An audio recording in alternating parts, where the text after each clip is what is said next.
Oh, Conor's calling. Yo, how's it going? Hey, pretty good. I'm just getting a little set up myself, but you're more than welcome to talk if you want to. Yeah, no worries. Okay. So I thought we should make clear we had this talk organized before you had that massive stream yesterday. Yeah. This is not in Yeah. response. This is not in response I'm to probably your yeah. the big I'm thing. probably gonna do a little bit of like a snark tour or whatever. But part of Okay. the reason why I'm doing that isn't because I'm trying to go around and be like, oh, I hate Destiny. Here's everything wrong with him. It's just because it's like, I don't know. Can we have a sane conversation about all the that's going on? Yeah, makes sense. Sorry, 2 seconds. I'm just figuring out my. And sorry, Yeah, there we go. There I'm we go. still We're getting good. We're set good. up, but Yeah. basically what I would do, if I was running the conversation, not that I am, but if I was, I would play a quick game of Never Have I Ever, and then I would just talk about whatever you wanted to talk about. Sure. Okay. And never have I. You mean like you say, never have I ever like doxed someone? Yeah, sure. Or something like that. That's a sarcastic because J-Stock said he didn't want to do that, which I thought was funny. Right. But I can be very quick about it. So have you ever talked poorly of Destiny in the past? Yes, incredibly. Okay. Have you done so in private and in public for extended periods of time? Yes. Okay. Have you doxed him personally yourself? No. Have you been in the room while other people were doxing his address, name, and telephone number, and then you laughed about it? No comment is also an option here. No, I don't think so. No. Okay. Have you swatted Destiny? No. Okay. Have you doxed, swatted, or digitally harassed Nathan in any way? No. Have you swatted, doxed, harassed his extended family in any way? Sorry, you just broke up a little bit.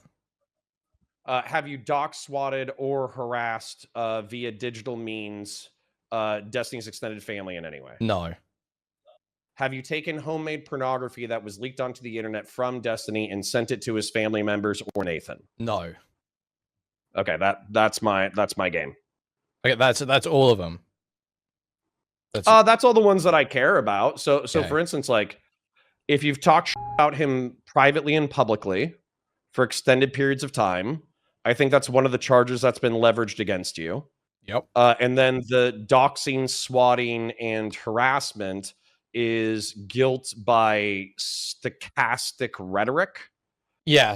So yeah, as far as I understand, there is actually it's like not even being claimed that I know the people doing it. It's basically like talking about him contributes to an environment where Kiwi farmers or dox bin or whatever it is will go and do it. That's as far as I understand. That basically is what it comes down to. Yes. Yeah. Which I feel like is an insane standard. Unless Dan or Destiny just like rape us in the next month, and I ask you all those questions, and you're lying to me directly, and then we have screenshots of you engaging in those behaviors. That's the allegation that I've heard so far. And so that's what that's what you would need. The permission structure. Yeah. So that's you what create the permission structure to rape Destiny. Sure. I mean, just to be clear, the permission structure. I feel like this is something you were getting into yesterday. They tried to spin it around on you and say that you describing the permission structure in itself creates a permission structure. Would you say that's true? Yes, that's why descriptive and prescriptive has become a meme in the past 24 to 48 hours. But you do think so? You think that when Destiny comes back to you with that chat message where he's saying, he says the thing that Doobie said about him, but like 2 more layers removed and about you, you think that chat message is accurate? Correct, but I want to point something out about this. So Doobie is saying that regardless of whether or not he thinks it's good, he thinks this is descriptively true. Yeah. The same way that I would press Destiny, that he might not think that people he might genuinely think that people harassing me, harassing my or harassing my family, going after my job, he might genuinely think that that's bad. But just by describing the situation sarcastically or whatever, he increases the chance in which it would happen. The way that I would point out the way that him doxing Esports Batman or doxing you or doxing JStock or doxing Doobie, that obviously increases the chances that you guys will be harmed, Sure. regardless of whether or not that harm actually occurs. Sure. But you think just making the descriptive claim is the creation of the permission structure? Because the way I would look at it is Destiny doing the action, Destiny doing the action of doxing and then justifying it. That is the creation of the permission structure, not necessarily just the description of the situation. For me, I'd like to take it one step further. The creation of the permission structure has nothing to do with whether or not the permission structure itself is true. Right. Okay. Right? Yeah. So for instance, like, let's say, sorry, can I give you an extreme example just so people can know what I'm talking about? Let's say that I say Hitler's a bad guy because he killed the Jews and he killed 6 million Jews. And I'm creating the permission structure through which Hitler can be deemed a bad guy and ultimately killed. Just because I'm describing reality and I'm creating the permission structure actually has no bearing on the underlying truth claims. Got you. Okay. Anyway, all right. Let's get back sort of like to what I think I wanted to speak about before that shit happened yesterday. Sure. So, I mean, first of all, how do you feel since the interview last week? How do you feel about the reception to it? I saw Tallybots was saying, Kuihman thinks you're pathetic. Kuihman's using you as like a lolcow for his audience. They'll hate you, Conor, and all this shit. But I saw a positive reception generally to the interview, so I was a bit like, even if you were, even if the well, yeah, I mean, I don't think you give a fuck. I think you're right? just like you accept like that's kind of the game. But I mean, that's like not only it was just like a totally insane read based on what actually ended up happening. That there certainly were people that wanted it to be a lolcow performance that were in my chat, desperate for a lolcow performance the entire time. But I think most people came away with a positive view. Well, number one, that's the internet. And sometimes you're going to get to make fun of other people when they're having bad days, and sometimes people are going to be able to make fun of you. We all get a turn in the chair. And you can play defense to minimize your time in the chair, but honestly, sometimes you end up cucking yourself to the point that you end up in the chair more because you're playing such aggressive defense to not be in the chair. Sometimes it's best to take your licks. In my opinion, yeah. And the truth is the truth. Yep. So I'll commend everybody who made a thumbnail about my divorce. I look handsome in every single one. So thank you. I heard you saying that on stream. Yeah. You could have hired that fucking sweaty thumbnail creator who was quote unquote transphobic to Keffels. Oh yeah, but nobody did that. Of the fuck called, yeah. Okay, so the reason why I messaged you to talk was because you said on stream it was about you were watching the E Israel clip, and you said there's a strawman version of this, a steelman version of this. I'd be interested to talk to Kuihman about it. And so I was like, my ears pricked up, and I was like, okay, we'll have another talk then. That sounds great. So do you want to just sort of lay out sort of what your thoughts were there, and we can go into it? Yeah. So the straw man version of it is you're just a Nazi or whatever. Like I watched your coverage of Hutch's coverage, which was funny, which was like, oh, Kuihman's just a groiper Nazi fan of Adolf Hitler. Yeah, it's funny. Yeah, and and then I got reminded of the Dr. Kanye West bit. That was pretty funny. But the Steelman version of it is more interesting to me because you have claimed to be Jewish in the past. Yep, ethnically, not religiously. I should be very clear. Not raised in any way religious. Can I ask, atheist, was your mom ethnically? Was she raised in the synagogue or something, or what? I don't want to go into too much detail because I don't know. It's like what percentage of people are Jews in Britain. Like, do I want to say too much about? If I start narrowing things down at all, I get a bit pranky about that, especially with extended family. So I don't want to go into that too much. But I'll just say I'm firmly atheist. I've always been firmly atheist. Never raised with any religious influence whatsoever, basically. Okay, well, hold on. Actually, that's kind of funny too. So were you raised in a church or a synagogue? No. When I say my parents raised me, I think my mom was always sort of more agnostic. My dad was firmly atheist. That's the way I was raised, was firmly atheist. And you didn't attend any church or go to any Sunday school or anything like that? Church, I went to like sort of maybe like church-related events that were basically just places to send kids for like an afternoon or whatever the fuck, not actual worship shit in any way, literally just like fuck off for an afternoon sort of thing. Basically, that's my extent of engagement with religion and shit that I was, that was in school as well. Okay. Then so you don't have any kind of, based off of that upbringing, what kind of affinity or non-affinity do you have for the state of Israel? I would say I had going into, okay, this is probably the best way to put it. Obviously I've had throughout my life, explained to me like, X, thing happened, and that's where we all came over, and there was the war, and all this stuff. That was all said to me by extended family growing up, and obviously I am visibly Jewish, I would say. So I don't know what it's like in America, but this is what I always said. This is why I claim the Jew label, even if I wasn't raised religiously. I was always treated Jewish. I don't know what it's like in America, but there were like endless Holocaust jokes, gas chamber jokes, K-slur, shit like this. Just like not even like always super hostile, but just like that's, how British schools kind of are. People rip on, there's a black kid, they'll make jokes about him being black. Pakistani kid obviously get ripped for being Pakistani. So I claim the Jew label 100% because, I get treated Jewish. That's just the way I look at it. Well, was that like a badge of pride almost, that fucking people would banter with you for being Jewish and you would just lean into it? It's not just even a badge of pride or leaning into it. It's just like it sort of becomes sort of part of your identity. Is where you grow up. You end up making jokes about it, they make jokes about it, and you're that's just sort of where you end up fitting in, and you get sort of put towards that. So as I got older, I was sort of like, aware that like, the argument that obviously super pro-Zionist people make is, well, if there's another Holocaust, Jews need a place to go. So I'm always sort of acutely aware when people say that. That does kind of mean me, that I would be one of the ones if there was another Holocaust, right? So I'm acutely aware of that going into stuff. So sort of like, I would say that's the level of affinity I had for Israel, was sort of like the idea that argument does kind of pitch to me. Right? Not necessarily that I agree with the argument or that I care about it. I was going to ask, how did you feel about that argument as a teenager versus how do you feel about that argument now? I don't feel, I would say even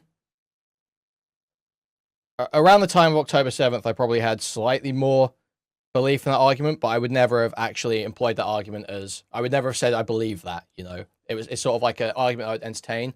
At this point, I'm like, okay, I don't think having, these ethno-states is good for anyone. I don't think it's necessary. I think Jews are pretty well integrated into a lot of countries around the world. And so what would your ideal state of affairs? Because obviously in Eurasia, there's plenty of like ethno-religious center. My ideal state of affairs, if it's like, I can change the whole, I'm like I'm a principal globalist, basically. I would want like, the one world government, United Nations, whole world government democracy, where anyone can move to wherever they want and all this shit. That would be like my principal perfect state of affairs. Would it be liberal? Would it be illiberal? Yeah, it would be liberal. Yeah. Would it be socialist? I mean, in a Marxist sense. In a Marxist sense. Yeah, sure. Explain what you mean by that.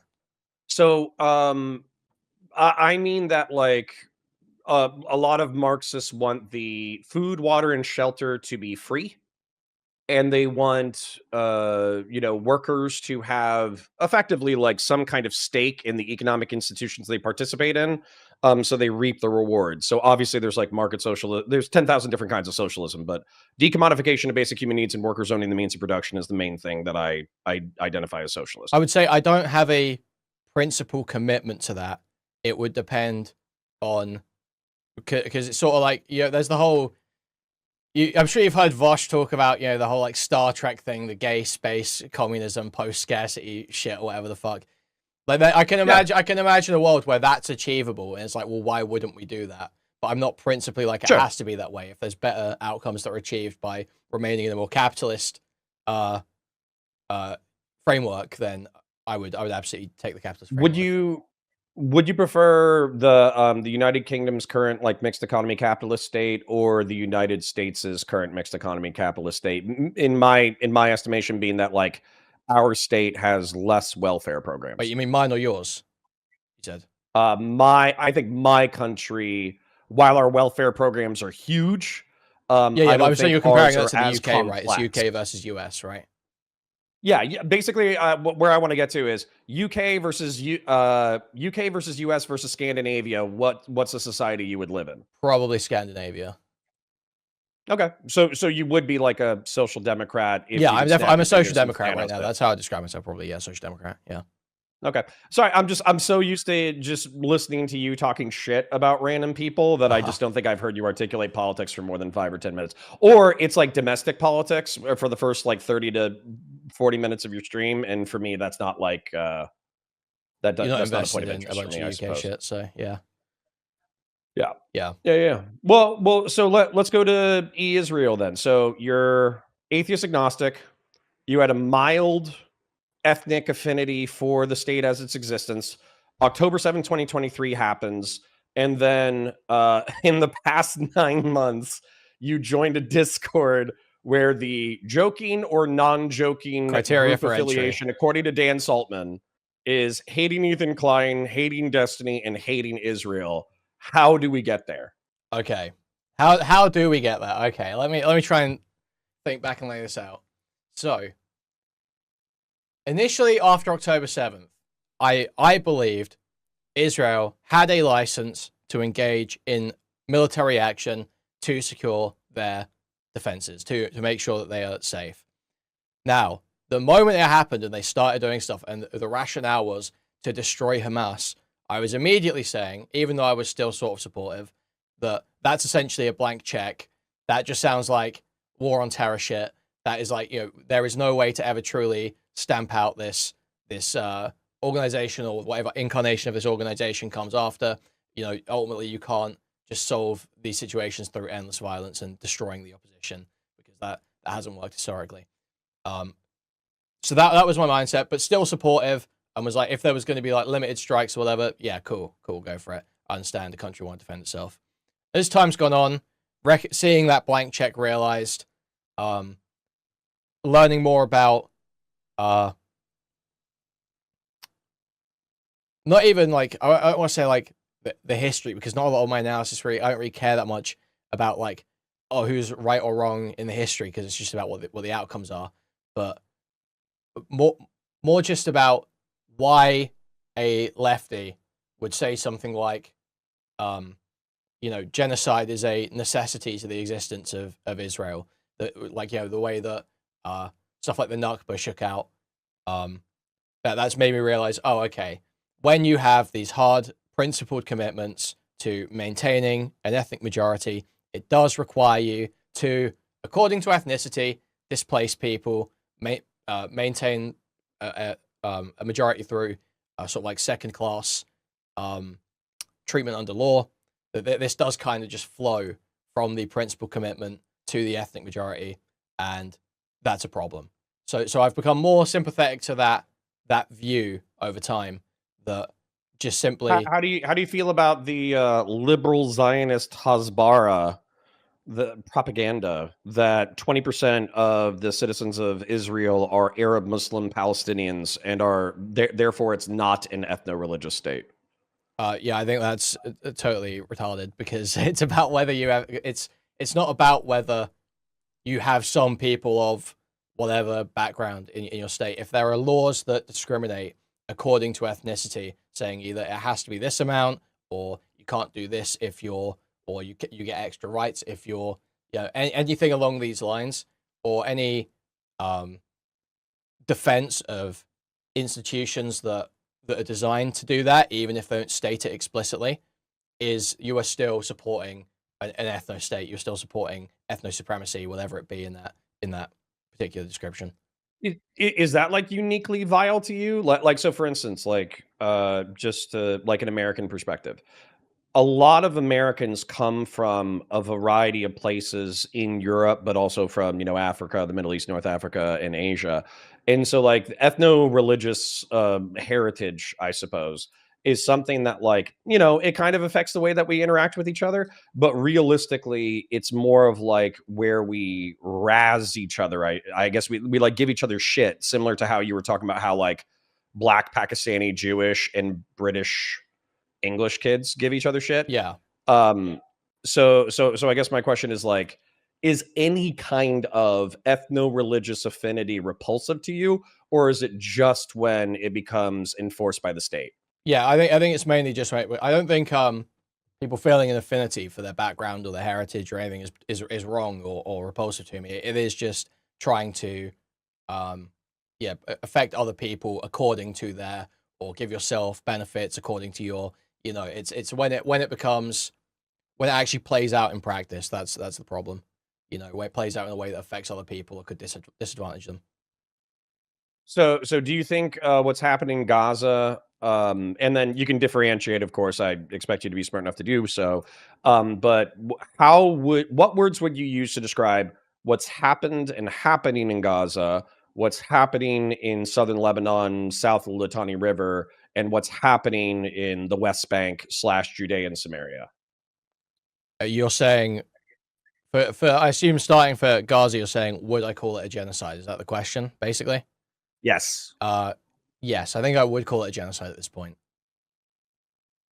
Can I ask, like, why or how, or what's the mechanism that you came to that judgment with? So I'm not I'm not a fucking international law guy. I don't claim to be.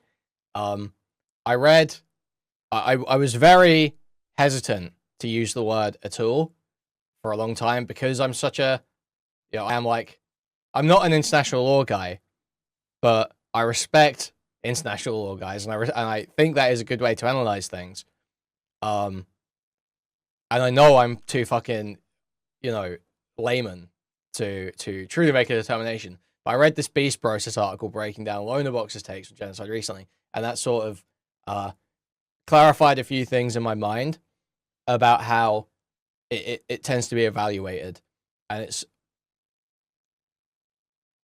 primarily it's about the.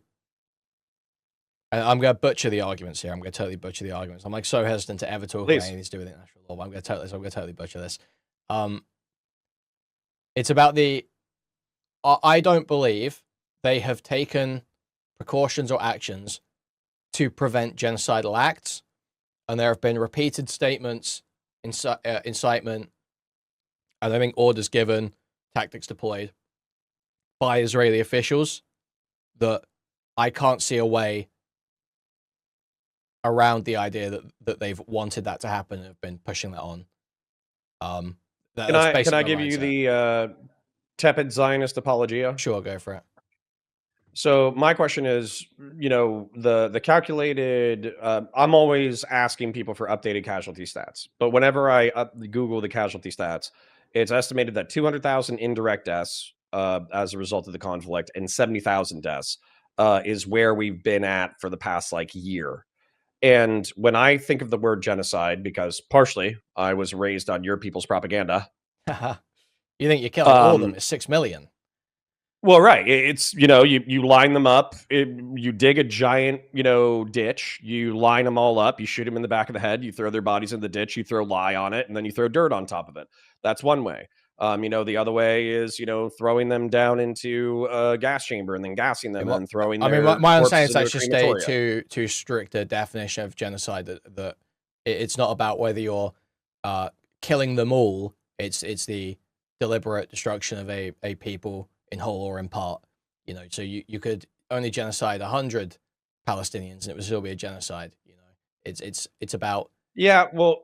And I guess that gets back to what you were saying was the intent, like the stated intent was part of your motivation for labeling it a genocide. Yeah. Because basically they said, oh yeah, because part of the UN definition, as far as I understand it, is it's also bringing about living conditions that are supposed to, in whole or in part, and then there's stuff, and so what I say about tactics and stuff, there's stuff like targeting the IVF clinic, where I don't see what was the military objectives of targeting the IVF clinic other than to basically prevent the continuation of this people in whole or in part. That just seems like, when you've destroyed, why did you have to destroy every school? That's basically destroying a generation of this people's education. It is a just continued sort of destruction of the culture and identity and living conditions of this people that seems to be only driven by the want to be rid of that people. Would you call me a Zionist dick sucker if I said that I think that you can establish the genocide thing? It calls back to me the Holocaust. I don't think that the Israelis are engaged in industrial slaughter at this time, but I do think that they have Bibi Netanyahu in particular has pretty much clearly stated that he intends to ethno-religiously. I think you need to add in the religion part of that to ethno-religiously cleanse southern Lebanon, Gaza, and Judea and Samaria. So do you think that I'm sweeping for the Zog government by sanitizing my terms? Yeah, I think that's probably sweeping. I think that's probably sweeping for Zog. Okay. Identify as a tepid Zionist, so that might just be true. So my question is one of the things that is interesting about the Snark Discord, because this goes back to Israel, and then obviously you guys are under a lot of public scrutiny right now. Was that, jokingly or not, the motivations of the Discord or the how you get in is hating Ethan Klein, hating Israel, hating Destiny. Sure. So why is Ethan Klein such a piece of shit in your worldview, considering back when he was still talking to Hassan, he was saying shit like, oh yeah, I agree that West Bank settlers are valid military targets? Because for me, to see an Israeli say that shit, that's crazy. Yeah, I agree. Back in the day, and even sometimes now, Ethan will say something that seems to be very pro-Palestine or very lefty or whatever you want to call it. He will say something that seems to be that way.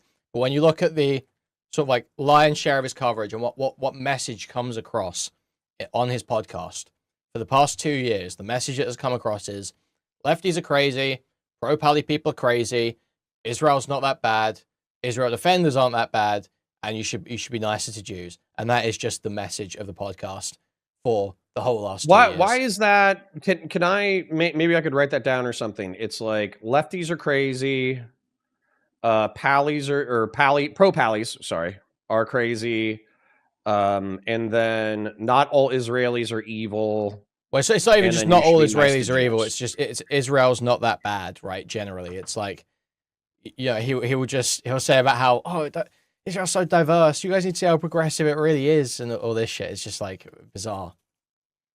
Yeah, but doesn't sorry, I'm gonna do some Ethan Klein apologia here real quick. So for instance, a lot of the charges are ethnic cleansing, right? But then one of the arguments, which by the way, I think still covers up a lot of bad behavior, but the Jewish population that's in there is not exclusively Ashkenazi. I think it's 60 to 70% Ashkenazi, but then the remainders are Maghrebi and Mizrahi and sure. Ethiopian and all that kind of shit. So I think what they're trying to say is you guys are accusing us of being goose-stepping fucking Nazis, but we have our own version of black and brown Jews, and we don't have beef with each other. Yeah, I just don't think that's at all relevant or responsive, because it's not the line that's being drawn, right? It's about Jews. That's the line they draw. They don't draw. You can say, oh, Israel's progressive because there's lots of different types of Jews, but fundamentally, it's being progressive or regressive isn't about sort of how wide or numerous your identity group is. It's about how you treat people of other identity groups. And then they do that. Okay. They do that what if they say, well, my buddy Ahmed is an Israeli citizen and we're best friends. I have a black. You may be able to point to one progressive Israeli who has a black friend or whatever, but the point is about sort of the polling. Generally, Ethan's saying this in response to people implying that the Israeli population is a fascist population. And if you look at the polling and what they think of key issues about their military, about the government, it's not a unreasonable thing to say they've got a massively fascistic population who believe in a ethno-supremacist mindset. Okay. I just accept that descriptively because I'm sympathetic to the Hasbara or whatever, but I also understand how a leftist would be repulsed by, I have an Arab Muslim best friend, but we must ethno-religiously cleanse southern Lebanon. Yeah. Yeah. I understand why they would be upset by that. Now, two of the things that you said though were like lefties are crazy and pro pallies are crazy. So one thing that I think is crazy is I think Doobie, who has either memed into this position or he's serious about it. I can't tell depending on the day. He's saying that he 10 toes down, in line with Hassan Piker, supports the Red Sea crisis, but that involves like missile striking and drone striking random civilian commercial vessels, which have resulted in like a half dozen to a few dozen deaths. You mean the Houthi blockade? Yes, yes, I do. So I find that crazy. But how do you feel about, regardless of the moral loading of the word terrorism, I'm just talking about like the strict definition of like extra legal killings of civilians in the name of a political, ideological, or religious goal. Regardless of the moral loading of the term, how do you feel about like Houthi terrorism in the name of trying to stop the Gazan genocide? Yeah, so I'm not like hugely read up on everything the Houthis did as part of the blockade, and so I wouldn't take like any firm position here. However, I have a lot of sympathy for the argument that when international law has broken down for a certain group of people, it's kind of bizarre to get up in arms at the group that now attempt to institute it for that group of people. You know, now that the only group attempting to stop this in any forceful way, you're like, wow, that's terrible because terrorism, and it's just a mindset that only benefits state actors, only benefits the most powerful, and you basically just lead to the underdog getting raped every time. Okay, well, just doing an extreme hypothetical though. Let's say that there was shit, I'm probably gonna butcher this, but fuck it, I'll try. Let's say that there was like a serial killer in my city, and I know analogies always get messy, but just bear with me for a second. Let's say there's a serial killer in my city, and people are not doing enough. He's literally killed dozens of people. But then what I do is I find a hooker who has nothing to do with the situation, and I shoot her in the face in broad daylight. And then I'm going to get arrested for that, obviously. But then I say, hey, guys, the reason why I killed this random person was because I wanted to draw your attention to the serial killer that is going unaddressed in our society. So I don't know that this is a perfect analogy because it's probably not. It's off the top of my head. So here's sort of my problem there is that my understanding is that the idea was a blockade to prevent supplies, economic benefits headed to Israel, basically, or in that area. And when the Galaxy leader, people contest that it was headed for Israel and all this stuff. My understanding is that ultimately, at the top of the parent company, it was owned by an Israeli. See, my frustration with this, and is I feel like Hassan Piker, who I'm a huge critic of, capitalizes on the ignorance and sanitization of these incidents in order to make them more popular than they otherwise would be. So, for instance, you can just go to the Wikipedia page on the Red Sea crisis, and you can see the dozens of ships that have been attacked either by missile, by drone, or by helicopter with Yemeni special forces, which is obviously not very special. But these tankers are not Israeli. They're not even American. Weirdly enough. Yeah, the Galaxy leader is the one that I've heard disputed the most, and they say that one is owned by an Israeli.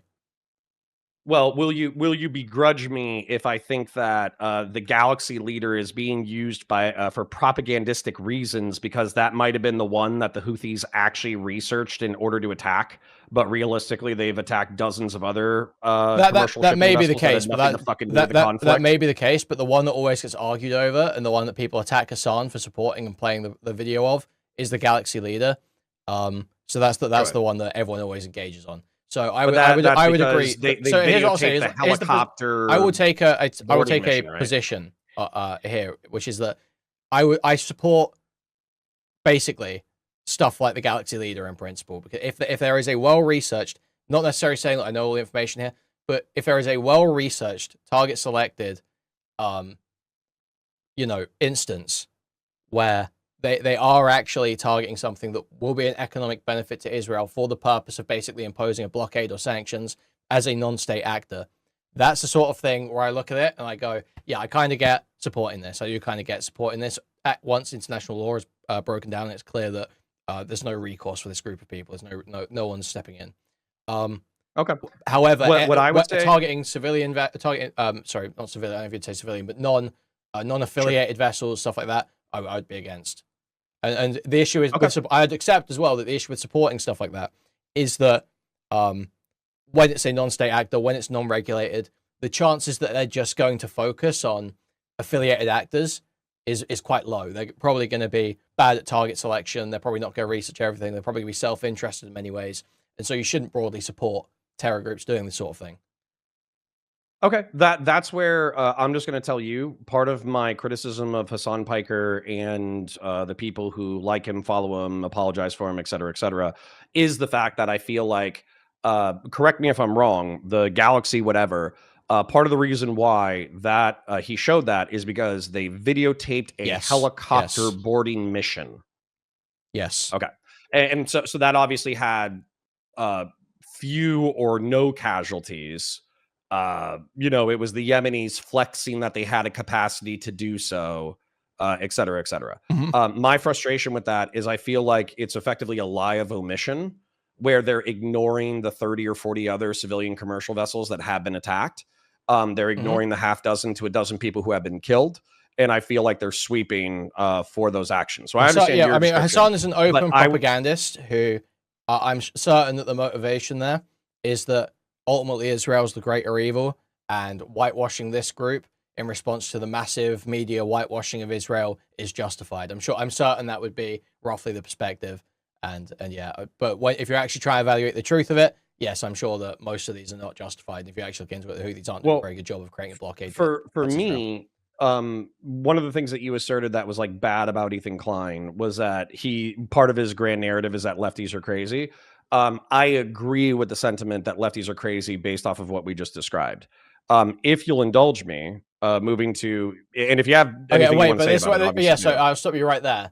I understand why you would think lefties are crazy. You're a neocon. Ethan Klein wants to be treated as a lefty and say lefties are crazy, and then argue against and demean and attack every lefty position. So that's the difference there, Conor. Like, I don't hear you say lefties are crazy and think, wow, it's so absurd Conor's saying that.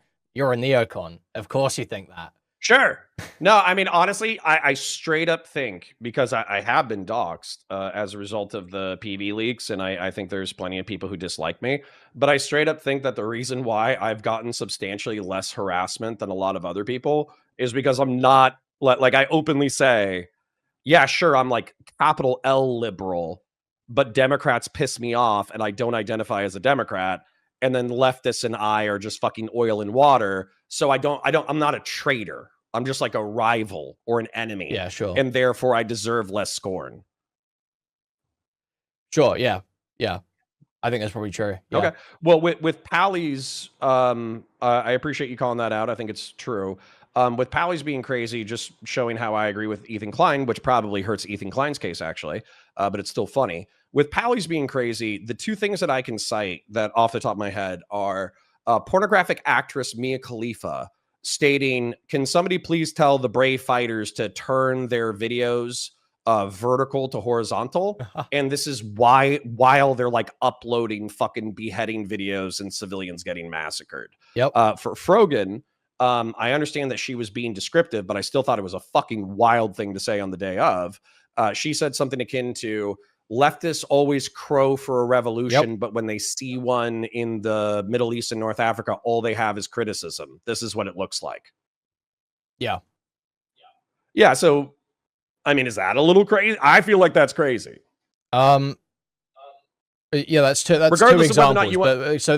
The issue I have there is you're picking out two examples, say this side is crazy. You can do that with both sides, right? You could pick any number of Zionist tweets out from the same day and have the same opinion. But Ethan had the reaction to one side and then made his coverage all about one side. When you actually can just choose which side, you're criticizing and pick the crazy people out. That's like, because there's people saying just as crazy or crazier shit than that on both sides, Isn't Hassan actually, this is a great question. Isn't Hassan a Arab Muslim majority one stater? Isn't Hassan what? Sorry. Isn't Hassan Piker, the reason why I'm bringing up specifically is obviously he was Ethan Klein's friend at the time, and a lot of his community is probably going to share the sentiment. Isn't he a majority Arab Muslim, meaning that effectively like the state would become Palestine, it would become a democracy, and then if the Jews were a ethno-religious minority, he doesn't believe in. not. I think he principally believes that it should be that majority, right? He just thinks that would probably be the descriptive. That's how it would shake out. But I don't think he believes in a principled commitment to that majority, right? But as a matter of process, that would be the abolition of the state of Israel, right? Yes. That would Okay. Israel, as I understand it, Israel entails being a Jewish state in the Levant. That's So my question then is, so Ethan Klein has represented himself as an anti-Zionist, but within the definitional framework that we're working with, he wants Israel to basically freeze their borders, pull all the settlers back, and then just have like a two-state solution. And that's what he wants. But I think I've even heard you recently say that he is like a giga Zionist. So how come like a two-stater who wants to freeze the borders is being treated the same as like an expansionist? So I would say it's in the reason why I would say Ethan Klein is, I don't know if I would say exactly giga Zionist or what, but the reason why I would say he's like a fervent Zionist or something like that is in the way he delivers his criticisms, and the criticisms he chooses to deliver. Because yes, he believes all those things. He doesn't exactly harp on about them. He does seem to believe all those things that they should pull back. However, he is very committed to the Jewish majority, from what I can tell. He's very defensive of that. He's very defensive of anything that's sort of entailed by that. And so in the rhetoric that he's using and the points he's defending, I think it comes across as being quite a fervent Zionist, even if you don't believe in the expansionist broader definition, if you know what I mean. Because there's sort of like two Zionist definitions, almost like Zionist, Zionist as it is definitionally, and then Zionist in the sense of like a specific political group that believe in like expansionism and shit. Well, and do you think that Zionist is insofar as saying like the nation state of Israel has a right and should exist to be a Jewish majority nation state? Is that a sufficient belief to be labeled a Zionist in your mind? Yes. Okay. And then are you anti-Zionist in that you think in an ideal world, this state of Israel would be abolished and it would be a secular state? Yeah. Okay.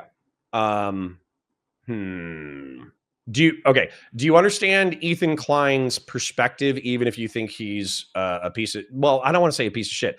Do you think he's a piece of shit? Do you think he earnestly believes it and he's just incorrect? What do you think? What do you think about Ethan Klein? I think Ethan Klein is a total piece of shit. Can you list the reasons off? And is it just because of Israel-Palestine, or is it other reasons as well? No, it's not just because of Israel-Palestine.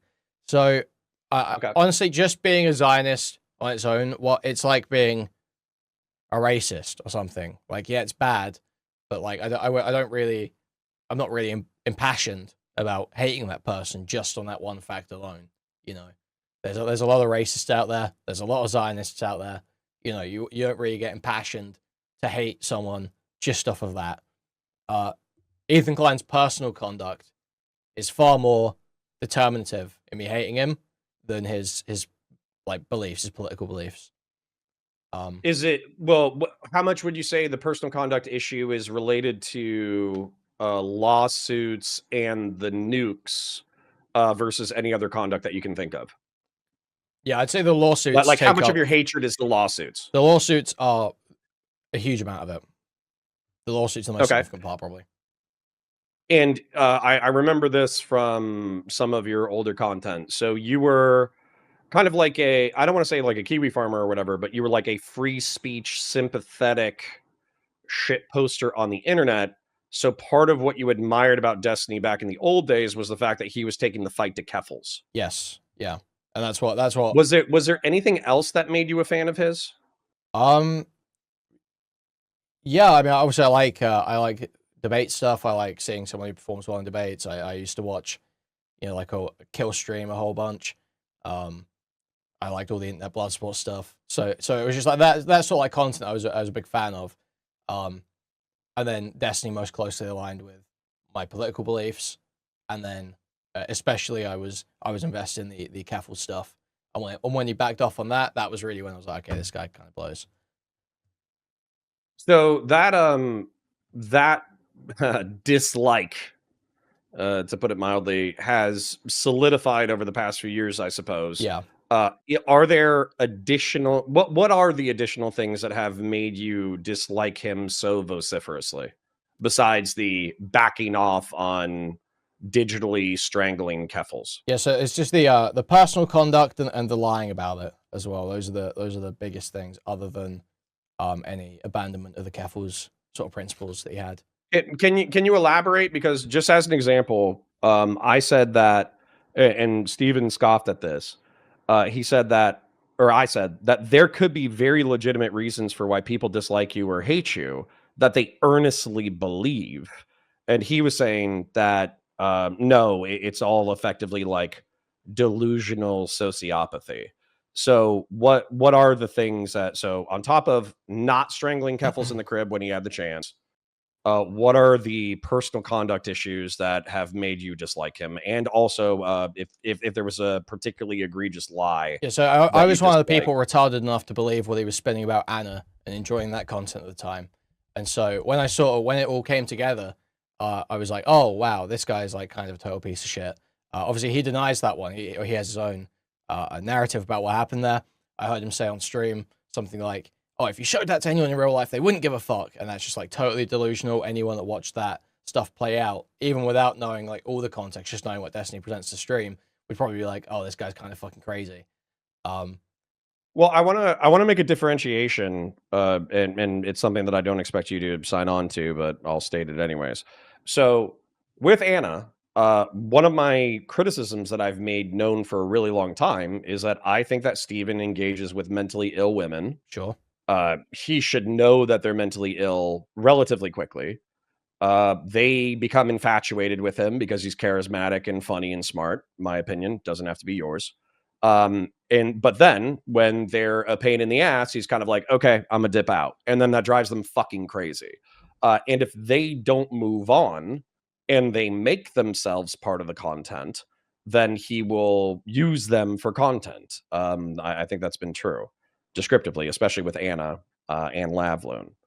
So that's my criticism of him. But then my frustration too is I feel like the snarkers don't give any agency to the women. So what level of agency do you give to a character like Lav or Anna, or I'm trying to think of another one. I think those two are very different. I think those two are very different. Anna, well, elaborate, please. Anna definitely less agency, especially because it seems, on a scale of 1 to 10, could you give us a rate? It depends at what point and what was going on at the time. She has certain, there are certain things she did that she has more agency in. There are certain things that she has less agency in. I couldn't really. What about? So what I'm poking at is her ability to break it off. Agency do you think you had there? Like a, because I'll just articulate my worldview. I felt like three at certain points. Exact.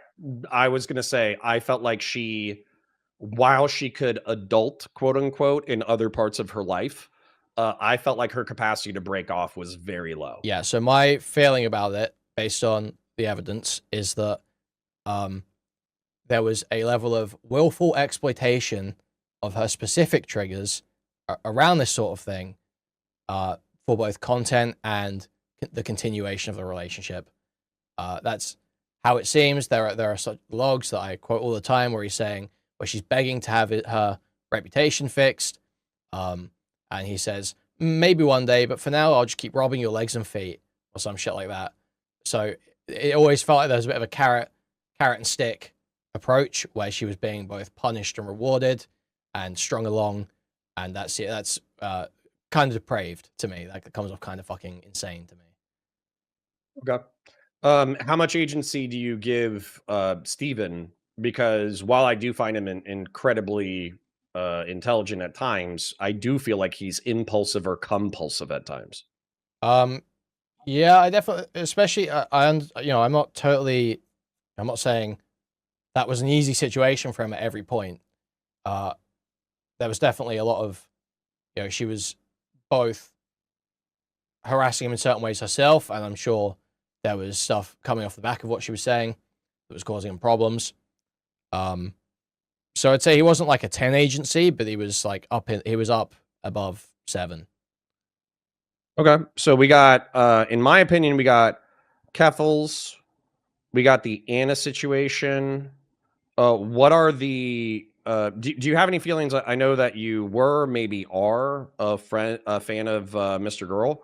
Yeah. What was the, how do you feel about, because obviously from like a content standpoint, it was, like straight fucking fire, like the 12-hour fucking, Mr. Girl, Lav Loon, Destiny struggle sessions. Like, I mean, I enjoyed that content. Yeah, I love that content. But That was awesome. if you think of them as people, it's obviously like a lot more agonizing. So do you have any criticisms or hatred of the Mr. Girl fallout? Any criticisms or hatred of the Mr. Girl fallout? From the Mr. Girl fallout, like as his fan, did you think that Destiny was like raping Mr. Girl? Is that one of the, would that be top 5 reasons that you hate him or no? No, I don't think so. As much as I like Mr. Girl, he's like, he's prone to falling out with everyone. He's got one of those personalities. I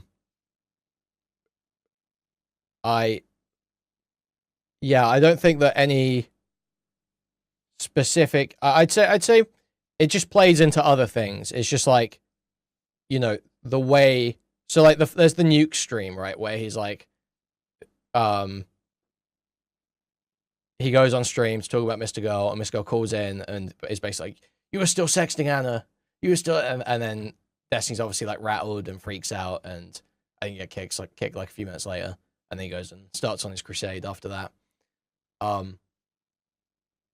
I'd say like stuff like that doesn't make me hate Destiny in and of itself. It's just like more of him trying to cover up the Anna stuff. I just see it as just the way he was behaving there was like pure self-preservation. Nothing there was like crazy, gross in and of itself, because it's all part of other things that he's trying to get out of.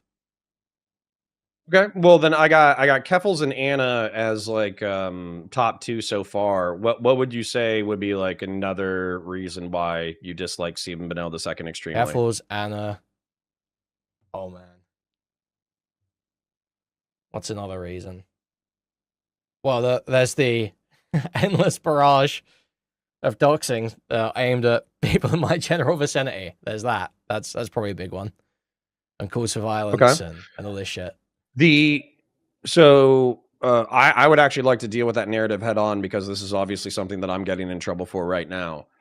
So I think the narrative, barring additional evidence leaked from the server that shows you or JStock or Doobie engaged in explicit gay ops, personal identifying information operations, swatting or doxing or anything like that, barring any of that, because this VOD might be watched after he releases his manifesto or whatever.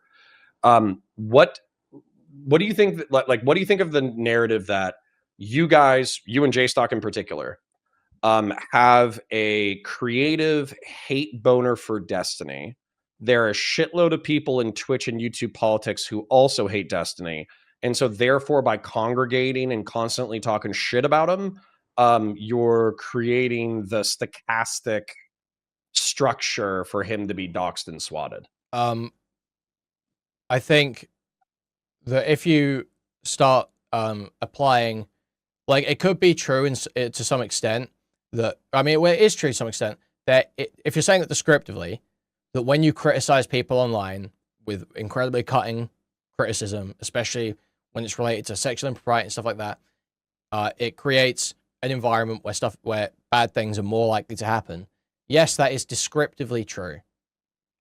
However, if you start prescribing that means you can't do that, this whole thing breaks down. Well, and so where's the line for you? So, for instance, like I think I brought up the example earlier that, like, let's say we say Hitler killed 6 million Jews. Well, we're clearly creating a permission structure with which Hitler can be killed by the Allies, but that doesn't have any bearing on whether or not the underlying claim is true. So, where do you draw the line on cutting criticism of things you believe to be true versus what you think is likely to result in? I think digital harassment is probably going to be the vaguest term that we could contend with today. But obviously, like, digital harassment would probably be the lowest level of bad thing. And then the next level would probably be like doxing. And then the highest level would be like swatting or IRL stalking. So where's your line? So my immediate feeling is, I mean to ask you like how exactly you want me to answer this question, but my immediate feeling is it's like, if you're not calling for and you're moderating against the worst behaviors, I don't know how you can ever be sort of like in the wrong or going too far if you're keeping it to true statements or, you know, jokes and satire. You know, to me that's all. You know, I'm a free speech guy. I think you should, you know, as long as you're doing your responsibility to make sure it's not happening around you, you're not participating in it, I don't think you should be stopped from saying basically anything, so long as it's not, you know, defamatory or some other issue. How do you feel about these two comments that I wish I could use the F slur in order to describe my own chatters? So a brainwashing happening live is not something you see every day. Number one, do you think that you're successfully brainwashing me? And then number two, Magic, somebody says, they dox Destiny's Child lol, so why do they get a pass for criticizing Destiny doxing? Oh my God. So you as this amalgamation whole, we did the Never Have You Ever earlier. But do you want to explain why you don't think you're responsible for Destiny's doxing or swatting? Sure. So let's start with the second one, I guess. So yeah, they say they doxed Destiny's Kid. I did not dox Destiny's Kid. So far as I know, do you know who did? No, I've got no idea who doxed Destiny's Kid. So far as I know, nobody in my community has doxed Destiny's Kid. I don't even discuss Destiny's Kid unless it is like absolutely like blowing up, like everyone is talking about it and Destiny's already talking about it or something like that. I stay well away from that stuff, you know, 99% of the time. I don't want anything to do with talking about Nathan. I feel quite bad for Nathan. To be honest, it's quite a depressing situation to me. I don't really want to talk about it. So I just don't understand how I could be ascribed responsibility for things happening to Nathan. That makes no sense to me. Are Dan Saltman and Destiny going to be able to rape you at the last minute when the manifesto drops? No. I literally avoid it. I just avoid it. Okay. You know. All right. And then what about the brainwashing allegations? So, do you think you've said anything? I just want to make sure that I want to make sure that I'm fully clear that, you know, I have all my statements out here. I will comment on things where it's like, oh, apparently Drew Pavlo spoke to Nathan. That's fucking weird. Apparently food shops raided into that. Don't know why that's going on. I'll comment on things like that, but there has never been sustained coverage or significant attention brought to Nathan. It's always just things that are already, you know, swirling around and fucking, like, you know, everywhere.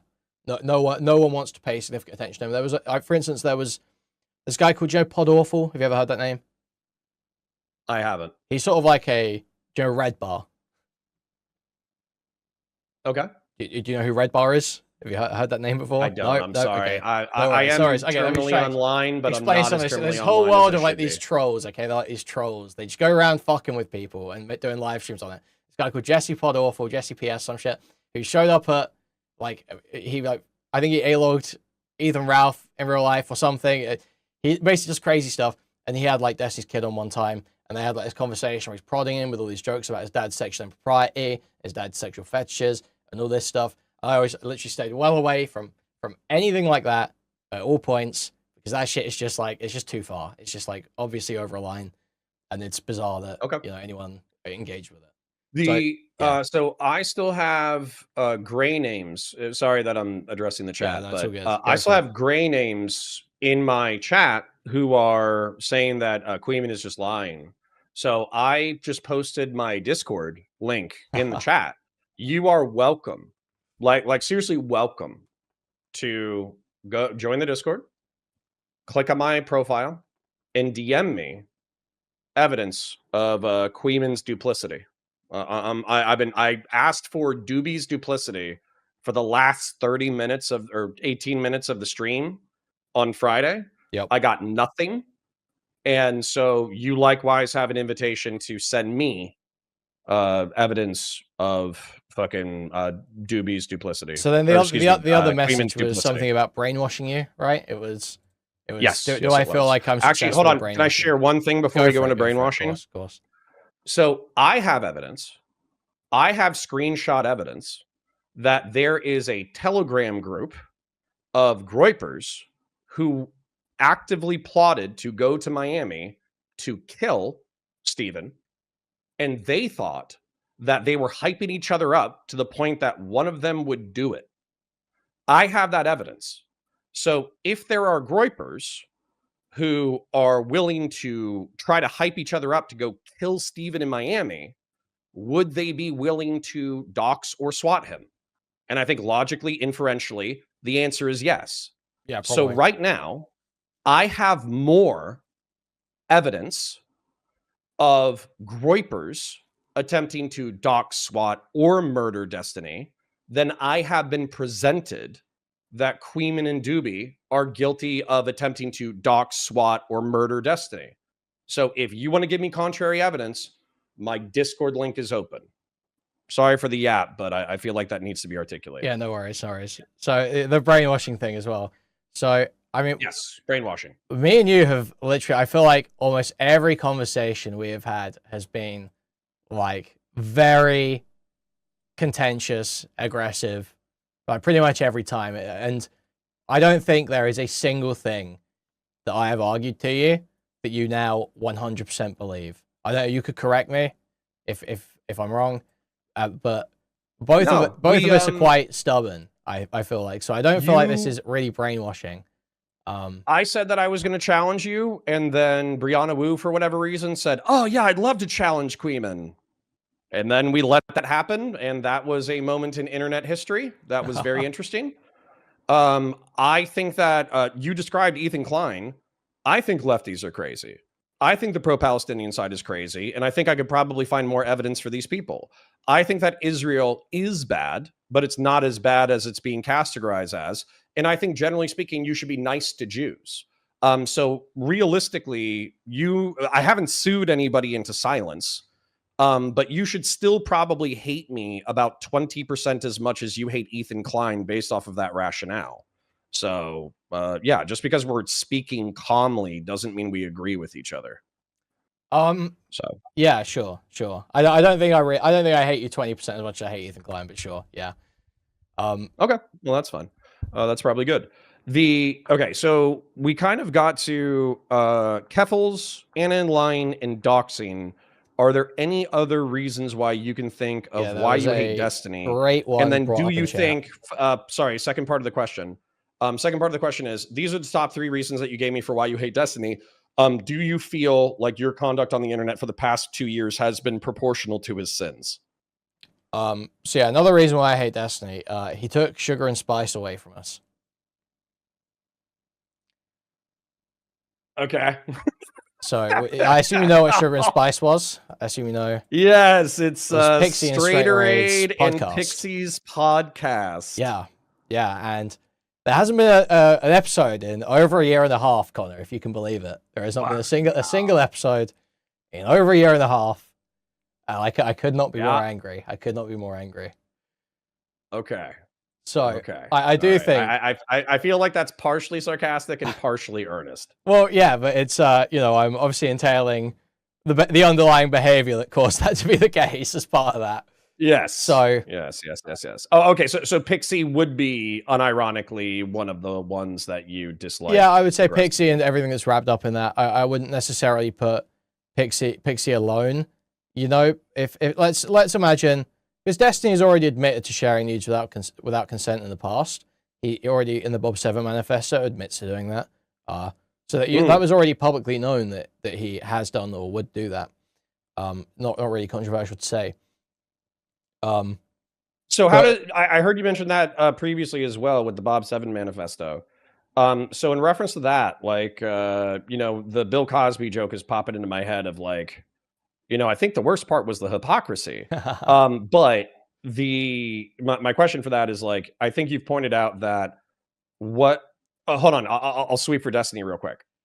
So for Bob 7, he used his booking job in order to get in the ears of all these women, yeah, pit them against each other, talk shit about each other, et cetera, and then send nudes without people's consent or whatever. So how do you view Steven as hypocritical in that regard if that was the criticism that destroyed Bob 7's career? Well, I mean, Destiny does like there's a clip of him actually laying out in no uncertain terms it's unethical to try and get with the women you're booking for. That's basically it's I don't understand where the line would be between what Bob 7 did and what he does with his stream. Obviously, I think he said he doesn't really believe that anymore. And I don't know that I believe it as a hard rule even, but that is absolutely I would say that there's no way around the hypocrisy there. And I think there are certainly considerations that you need to make if you're going to do that sort of thing, and Destiny does not make any of those considerations. So this is a descriptively true statement, and this is why I am not going to become a snarker who endlessly, obsessively stalks Destiny. Not that you're stalking him physically. I'm just saying, like, just be clear, I reject even that characterization. I feel like I should be firmer on this. The idea that I'm just totally obsessed with Destiny. I don't cover him that much at this point. There was a long stretches where I'm just not covering him. Only recently, because he's gone so fucking crazy at me and people around me, have I started covering him again. Like basically, should I sweep for you by pulling up your video? Please, I always accept sweeping. Your video compilation, because I will say that part of the accusations against you are reliant upon your obsessive desire to destroy Destiny. But it does look like you not only does your video diet have a substantial amount of diversity, but it seems like gaming. I'll literally list all the creators that I see. Okay. I got Tectone, Noah Samson, Hutch, Nick Diorio, Ethan Klein in Destiny, me, Destiny, Ethan Klein, Beckett, Nick Diorio, Tectone. So it seems like if we were actually to break down some Gaming for Hope stuff, some Chibi reviews, some Chud Logic, some more Nick Diorio, if I was just to take your past 6 months to a year, it looks like you hate Nicholas Diorio substantially more than you hate Destiny, or at least you're giving him substantially more coverage. Yeah, definitely way more coverage than Nick Diorio. I don't know where I would rank them in terms of how much I hate them, but absolutely I spend way more time thinking about Nicholas Diorio, making content about Nicholas Diorio. That's absolutely the case. Did you back off on Destiny because he was threatening to dox you, or was it or content, or both? Like what math would you put in there? I'd say there's always an element where it's like, you don't want to be on super hot, tense, dangerous sometimes situations for a huge amount of time, and if you can sort of take a path of least resistance, it is easy to do that, and that's appealing sometimes. But I wouldn't say it was determinative in any way. I would say it's like, it's just like it's a consideration. The idea that you might get some fucking insane shit happen to you. It's like it's in the back of your mind when you're thinking about what to cover, but it was never like sort of determinative. Like, I'm not going to cover this because what if this happens? It's always this might be a weird question, and you can say no comment. But have you been doxxed at this point? No comment. I don't justify it. Okay. Okay. Shit. Well, all right. Then I suppose we should get back to Israel real quick. So part of the narrativization that I saw in the video that I'm not going to straw man. So we articulated why Ethan Klein should be disliked. We articulated probably why Israel should be disliked. We articulated why you specifically don't like Destiny. So is your argument that there is a intentional Zionist narrative in the internet, or do you think people are picking up on it subconsciously and therefore it's like aligned interest? What do you think is the balance between that? Sorry, so you're basically saying is it conspiracy or just like aligning? Yeah, let's say there was Mossad calling Destiny and calling Ethan Klein and giving them $50,000 a year in order to sweep for Israel in cash. And then let's say there was, well, Israel's just kind of in the zeitgeist, and most people think that if you hate Jews too much, then you're anti-Semitic. Therefore, I'm going to kind of go with the flow. Between those two perspectives, where do you kind of line up the Israel comments that you were making in your video? It's so I'm not alleging, or even I don't even believe in or suggest or in anything any more coordination than is basically entirely publicly viewable. You can see Dan Saltman published an article with the Free Press. That is Dan Saltman working with the massive Zionist machine. That is Barry Weiss's paper. That is him going there to write an article about al-Sayed and San. That is very clearly Dan using the Zionist infrastructure in America to push his own interests. That is what is happening there. Just no if ands or buts about it. Same with when Dan goes to, say, the ADL, Richie Torres, tries to put pressure on Twitch to get people banned for the Sabra hummus. Is Richie Torres a congressman? Yeah, I believe so, congressman. Okay. Yeah. I saw him tweeting about Hassan a few times, but I didn't see him otherwise. So hold on. So from Dan's perspective, though, let's say that you're Dan real quick, or I'm Dan, and I say, well, I was raised Jewish. I was raised in the synagogue. My kids are Jews. They're raised in the synagogue. I buy into the narrative that Israel is the fallback point. God forbid there's like an American Holocaust. And so as a result, while maybe I don't like everything that's happening in the West Bank or, southern Lebanon or Gaza, I still think that we need maybe a little bit of ethnic cleansing as a treat. So I still need to support this Zionist machine because it's in the existential interest of me and my family. Therefore, not only am I a Zionist, but I'm also going to work with other Zionists. How do you feel about that? I'm presuming an internal monologue, but how do you feel about that internal monologue? I don't like. So I'm trying to figure out how to parse this out, how to separate these things. I don't have it doesn't. Sort of like how I say to you, I expect you to hate Hassan, you're a neocon. I don't have this huge hate for someone who believes a thing and is playing the game within the rules to get there. I don't have this huge hate for that. When I say that the comment about the machine and it all using each other's interests, that is almost entirely descriptive in that part. It's that they are kind of going to do that. But people will deny that that's what's being done. And that's sort of where I get more annoyed is the idea that people suggest that people are acting like all this stuff is totally organic, or that actually, the pro-Israel side are the underdogs or some stupid shit like that. And that's where I start getting annoyed with what's being said, because it's how do you feel about the narrative underdog, or the underdog narrative, in reference to, so for instance, I read a book called Israel, the Startup Nation. It was literally in a business class. And it's effectively a narrativization of the entrepreneurial spirit of the Jewish people that was necessary during the formation of the country in the 40s, 50s, and 60s, where, you could argue they stole intellectual property.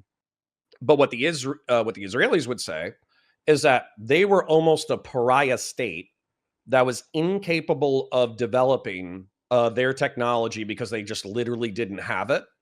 And so stealing intellectual property because they were prohibited, because they were a pariah state, and then reverse engineering that technology was necessary to the creation of their state.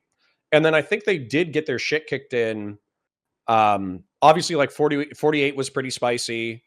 And then it was either 67 or 7. That's not playing. This is what I mean, though. So this is the same sort of thing that I take issue with Dan for, is then you're not playing the game within the rules. Yes, you're a pariah state because you should have been a pariah state because you were a settler colonial project, and that's the way you were being treated, and you were Yeah, if you're stealing intellectual property, that's wrong.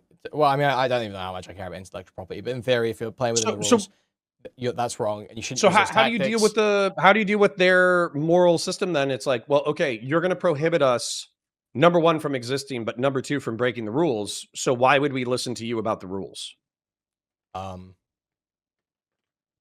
yeah, I mean, ultimately you have to enforce it, right? But it's because I mean, there's still the there's a difference between sort of like the moral argument and how you stop them from doing it, right? Because obviously they're not going to stop. If they're not going to stop, but it should still be enforced. Well, so just as an example, a private Jewish gentleman, this was one of the stories in the book. Israel was prohibited internationally from buying commonly available commercial airliners. And so what they did is they found an American Jew who was sympathetic to the state of Israel. They bought a commercial airplane because private American citizens are willing to do so. Then they flew through some kind of airspace because there was prohibited airspace where if they were found out to be shipping it to Israel, then they probably would have been escorted by American military back to a base. But they took a devious route. Then they arrived with a commercial airliner, and then they reverse engineered the commercial airliner. Now, for me, it's like if I had to choose between existence and breaking a rule, I'm obviously going to break the fucking rule. And a commercial airliner is not as malevolent as military technology, right? So I guess my question is does that hold any credence, or do you just think they should have rolled over and died? Yeah, basically. As a nation state. Yeah, I basically think it should have rolled over and died. Yeah, I think the whole thing's wrong. So yeah, I mean, ideally they would just roll over and die. Okay, but all right, that's fine. I'm asking this question not because I don't know the answer, but because I just want to hear it out loud. You could understand how Zionists would be like, okay, well, fuck Kuihman then, right? Yeah, obviously. Okay, all right, just double checking, because sometimes people criticize Israel, and then when the fucking Zionists come back and they say some spicy shit, everybody gets their fucking feelings hurt. So I just wanted to lay that out there. They just can't call me that. How do you feel about the charges? Sorry, go ahead. Go ahead. No, nothing. Go for it. I was going to say, how do you feel about the charges of anti-Semitism where, for instance, Ethan Klein would identify himself as a anti-Zionist, but leftists would call him a liberal Zionist because he still wants a two-state solution with frozen borders and the existence of the nation state of Israel. Fuck. God damn it. I was laying that out for an argument, but it was, okay, anti-Semitism. So I think that Ethan Klein, based off of polling that I've seen, is between that perspective. 40% of people identify as Zionist, where there's some level of expansionist in reference to the state of Israel. I think another 47% don't identify with the term of Israel, but they support the nation state's existence. So if you add those two categories together, it's between 80 and 87% support the existence of the nation state of Israel. So how do you feel about the notion that if you want to evaporate the nation state of Israel, you're anti-Semitic because you're criticizing something that 87% of Jews believe in? Yeah, I think that's fucking retarded. I think that's just totally fucking retarded. I just don't think that, it's not, that's not how you determine whether something's anti-Semitic. Anti-Semitic refers to whether it, just because Jews believe something, you disagree with that belief or you hate that belief, that does not mean that you hate Jews or hate it because it is Jewish, right? That's what it comes down to when you're determining whether something's anti-Semitic. So yeah, I don't buy the anti-Zionism, anti-Semitism stuff at all. For me, it's not the label that matters, because I think that the label anti-Semitic is used too often to dismiss the sentiment behind the criticism. So if somebody said, "Oh, I'm not anti-Semitic, but I do want the nation state of Israel to evaporate," and then a Jew says, "Oh, well, that's anti-Semitic," then I would say, hey, let's just work with what we want in the world in order to debate what we think is correct. I wouldn't care about a distinction between anti-Zionism and anti-Semitism as long as we all understood what we were talking about. Sure. So. Yeah, it's a semantics game. So I agree with that. Okay. Realistically, man, I could probably milk it a little bit more and, just be like, Destiny's a bad guy. He should die. But that's what I have. That's what I had for tonight. I figured, because I do not think you are a stupid person. I think sometimes you go hard in the paint too hard and might say some things that I disagree with or I think are incorrect, but I don't think you're an unintelligent person.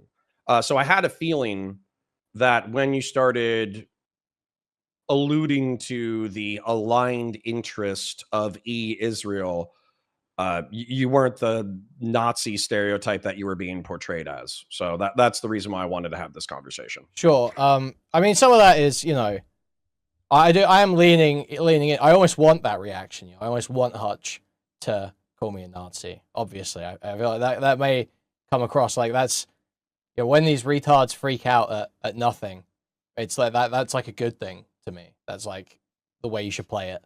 I don't know if you've got any thoughts on that. It's sort of like similar to... That's an interesting question right there.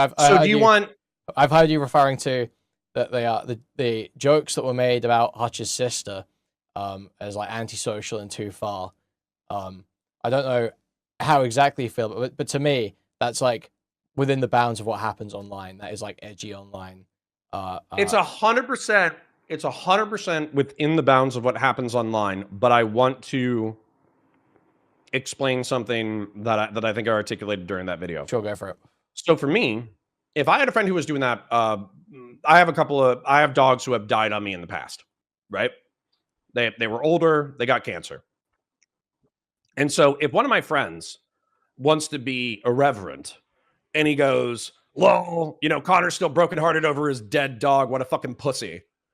If his job is to like razzle me and you know, hurt my feelings, but do it in a way where he's fucking with me, but he's trying to tell me he loves me. Yeah. No problem. That happens every single fucking day. But if his intention is to literally get me depressed, so I fucking, you know, start drinking or kill myself. So yeah, I heard you say this. Yeah, I don't think that's the intention. I don't think people are trying to make Hutch kill himself. I don't think that's what people are trying to do at all. Are you for real? I'm for real. I don't think people are trying to make Hutch kill himself. I don't think that's what's happening whatsoever. I don't understand. You don't think they're showing up and being like, "Hey, man, you killed your dead sister." You don't think that's them, you know, trying to fucking get I don't even know who relapse? did that. So the timeline has been like butchered a bit here. Hutch said that someone in that Discord said his sister was a valid target, and then like 5 minutes later, someone came into his chat spamming about his sister. But my understanding is these were actually like that message and someone going into his chat were like 2 weeks apart. It was actually like 12 days later. And the mood in the Discord, there was a poll taken about whether there should be jokes about Hutch's sister, and it was 6-0. No, there shouldn't be jokes about Hutch's sister. So at the time, the mood was, no, don't do that, don't do that, don't do that. Now, later on, now that Hutch has freaked out about it, and Parry made this video where he's talking about turning Hutch's sister into a desk, yes, it's become almost funny in retrospect because there has been this freak out over it. That becomes the joke. That becomes what gives it the humor. But when you... what I'm not going to buy, what I'm not going to buy is that you are harassing. You are harassing, I guess. Somebody is harassing Hutch out of love. I don't think they're not doing it out of love. But why does it have to be either out of love or trying to make him kill himself? People don't like him. They're ripping on him and trying to make funny jokes about him that like make him look bad or hurt his feelings because they don't like him. But that is not trying to make him kill himself. That like the idea. Okay, what are Hutch's sins? Hutch's sins. What are Hutch's sins? Hutch, I really do dislike Hutch and Wick. I'm going to be, and I think I have perfectly valid reasons. I think, you know, if you really had your eyes open, you'd see them too. They're both very dishonest and very stupid. It's like, and they get given what is way too much grace. Hold on. Doobie says, and I don't agree with him on this at all, that Hutch was lying about Ogre Boy jumping into the Discord to check if people were harassing his dead sister. That's what he said. That Hutch was knowingly lying. But what I got from the same piece of content, which I probably watched twice, because I actually really liked Hutch being vulnerable and sharing stuff about his sister. What I got from that was he was saying that Ogre Boy made it sound like he jumped into the Discord on a tear and was like, you guys better not be fucking doing this, right? But if you look at what was actually sent in the Discord, yeah, no, it's a I very agree. neutral I wouldn't point to that. I wouldn't point to that as an example at all.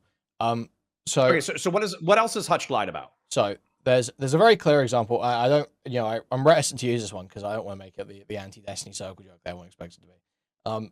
But there's the very obvious one is Hutch initially takes a very strong moral stance about what Destiny did with the Pixie stuff. That's what happens when it first breaks.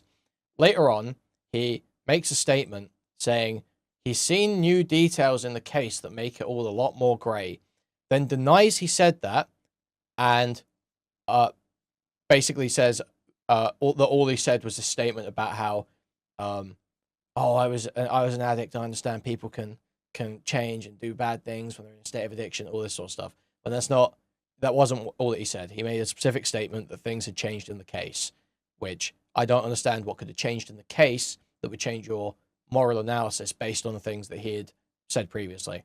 And he refuses to explain that, and he denied that it happened. So that's like a clear point where I feel like he just lied. He just lied, and it was just because he didn't want to get heat for the association, And I don't care about the association in and of itself, but you got to be real about it. Don't take the strong moral line and refuse to explain why it's changed. That's bullshit. That's snake behavior. So the reason why I'm sympathetic to Hutch, and I wouldn't accuse him of a lie of commission unless I actually had the specific things, was because you were, and Lav, and Mr. Girl, and a shitload of other people wanted strong denunciations. What's that? Wanted strong denunciations. Is that what you're gonna say? Yes. Yeah. That's a polite way to put it. So yeah, for sure. In 24 to 4. Yeah, within 72 hours of the January 20th, 2025 drama, there was a huge wave of anger in order for creators to distance themselves from Steven. And I think I told you to go fuck yourself. That was fun. I mean, it didn't even have to. Sorry, again, I have to push back that I don't say people have to disassociate. The things I say are that if you have standards for association that you've laid out, you should stick to them or actually articulate why they've changed, other than you just not sticking to them out of self-interest. Okay, that's the first thing. Okay, hold on. Let me ask you a question. What is worse? What is worse?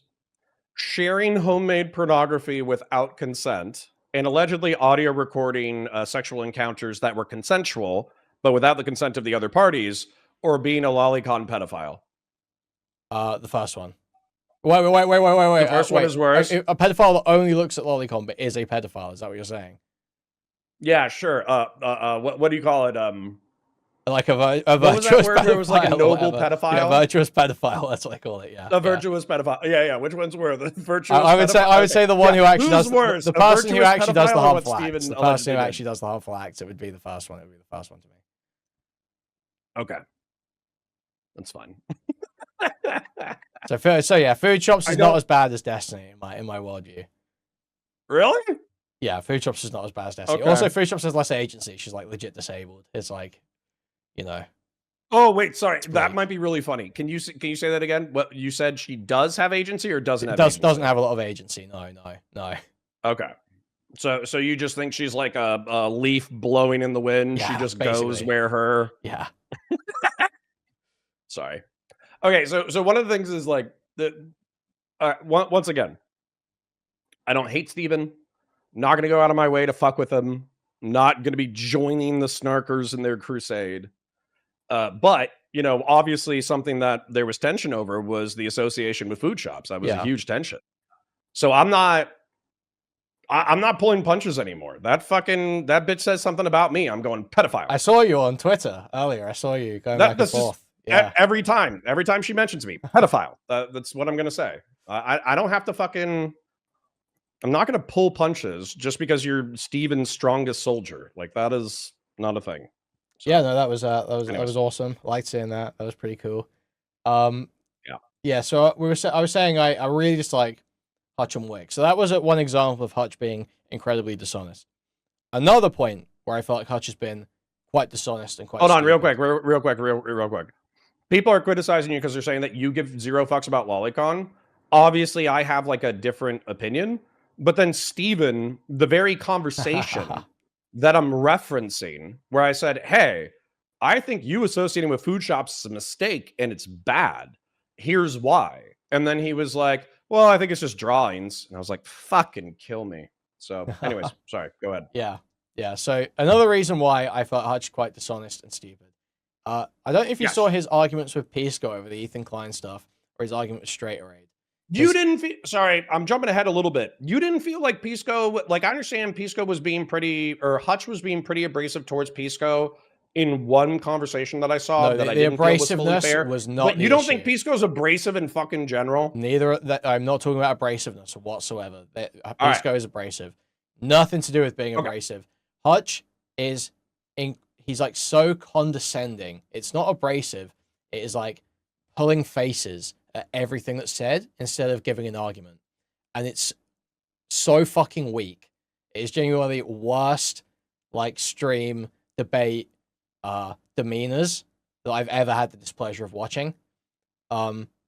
Is that because Pisco wouldn't let Hutch crucify Taylor Lorenz sufficiently? That Live and Learn episode was pretty bad too. That was pretty bad. Okay. But no, it's specifically the ones about the Ethan Klein stuff. It was like they had a super long debate about, I think, the Ethan Klein lawsuits, and Hutch basically never, he like almost never argues. He does basically just like, beg the question repeatedly. Like he does constantly the CPS and Skulls thing. He's constantly like, they sent CPS and Skulls to his house. They sent CPS and Skulls to his house. And there's just no way that, I don't believe anyone who's doing that sort of argumentation has been in this space for this long and doesn't realize how that's like totally non-responsive, and they're basically just doing a tactic there. They're like trying to get out of arguing the point. Do you have any regrets? I know you probably don't run the Discord yourself. Do you have any regrets of the optics of having Skulls with CPS on it for the Discord banner? No. Okay. I think that's a good banner. Did anybody, to your knowledge, in the Discord participate in the fucking have you ever, the doxing, squatting, Skulls, CPS calls? Is anybody in the Discord that you know of engaged in that activity or admitted to engaging in that activity in the past? Not to my knowledge. Obviously, they could have. I've got, I don't know, everyone's... I'm sorry, I know, like, Shamu has doxed in the past. That's something Destiny dug up the other day. Shamu doxed people like 3 or 4 years ago when he was part of these, sector troll groups, like Ethan Ralph sort of area, troll groups that were fighting on Discord, doxing each other. There's like stuff like, I'm sure there are people like that who have done stuff in the past. A lot of people have doxed in the past. But to my knowledge, this isn't a behavior that's being exhibited by this group, or people in it. And when it is exhibited, the moment you can show this person did this, they're dealt with, and it's dealt with. Is there any platform? Is there any off-platform enforcement of doxing, or is it solely on the server, to your knowledge? So, I have recently enforced against some off-platform conduct. The one that was brought up from the server, and there was a separate one that happened on Twitter by a user in the server. And I took action in my community because of those off-platform behaviors, which I don't really like doing, because it does feel like you start making a rod for your own back. That the moment you get into moderating off-platform, you're taking on this insurmountable task where you're expected to keep going, and it's like the moment you don't do it for someone, it's like, well, why aren't you doing it for that person? You want them to get doxed, and then they almost try and put responsibility on it now, and it's like it feels like you're just you get that's the goal almost, just get you wrapped up into this endless game of trying to ban a bunch of users. The argument though from the anti-snarkers or the DGGers though is that, like, even though this was a not private Discord or private Discord of 100 people, that they would be, if they were previous doxers or people who had engaged in personal identifying operations in the past, they would effectively know not to make that public. Ergo, you might shit talk somebody in the general, but then because DMs are obviously closed, and if all these people have incentives because they're all doing equally bad shit, the only way to find the kind of evidence that I'm looking for is if somebody turncoats and then screenshots and leaks DMs. That's like and I'm sympathetic to that argumentation. I just think that if you're going to dox somebody, you should probably have something. So what do you say to the fact that, like, because I almost guarantee you this is going to be Dan and Destiny's argument, is that you got, most of you, 95% of you, are smart enough not to dox in VC or in the text channels. But if you wanted to engage in P-ops or gay ops, you would just coordinate the shit talking in the server, but then you would just jump into a group call for the gay ops or P-ops. It's just like a totally unfalsifiable claim that you can say about literally any community online. You literally can't go anywhere online without running into someone who has done some form of doxing or something someone would consider to be doxing in the past. It's like, it's that there, especially in these communities, it's like almost, it is literally impossible to vet for no one who has ever done anything like this or that could be argued to be like this. So all it is it just comes off like a totally unfalsifiable claim. That it's like, it is just a blank check. It's just a blank check. It's so if I asked Doobie a similar question. So let's say that, because I try to earnestly engage with people, and I often feel like people earnestly engage with me because of my earnestness, but that doesn't mean that people are incapable of lying. So let's say that the manifesto comes out, or some Discord DMs come out, and there's something here in the never have I ever questionnaire, which I know is a grill, but you just like bald face lie to me. Do you have any problems with me disassociating and saying, hey, no, of course I not. tried to be earnest with Kuihman, and he was not earnest with me, therefore fuck him? No, of course not. If I straight up lied to you about what I was engaged in, of course I'd expect you to dissociate with me. That would make total sense. Okay. The only reason why I want that articulated is because it's like, if the manifesto drops, because this is what DGG is saying right now. They're saying, trust Destiny, trust Destiny, trust the plan, trust the plan, trust the plan. He's working on the manifesto. He's working on the manifesto. But what they're acting like is that they're going to get the smoking gun of you or JStock or Doobie engaged in malicious, antisocial behavior that is worthy of disassociation. And it's also going to prove that you're snarkers or whatever. Not just snarkers, but like malicious digital harassers. Yeah. So, but what I'm expecting, and I'll be happy to eat crow on this, I would prefer it if I ate crow on this. What's going to happen is, because the Discord is so large, there's going to be similar things like Wix PII floating around, or whatever the fuck was happening with that.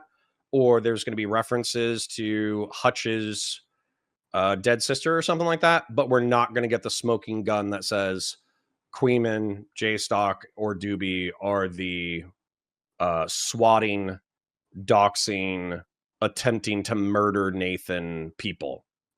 So yeah, that's what I'm worried about, is effectively it's going to be inconclusive. Yeah, I just don't know how. So what would you need for it to be conclusive in the other direction? That you guys are not the snarkers? Yes. That we're not doing anything that's, you know, that we're keeping it all above board. Weirdly enough, I thought Snark was going to hate me for stating this. And sorry, real quick, this one's important. Beloved Cat says, ask if anyone has mass reported. We already know that JStock did, but JStock did he's claiming self-defense because Destiny, based on that chronology, had already called for his docs at that point. So is there any other mass reporting besides the JStock mass report that you know of? So yeah, one user, it's not, I don't know if it's quite mass reporting.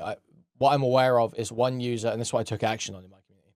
One user tagged Team YouTube under a tweet of Lonerbox telling Hassan to kill himself. And like, it's not quite mass reporting. I don't know if I would usually take action in all cases for something like that.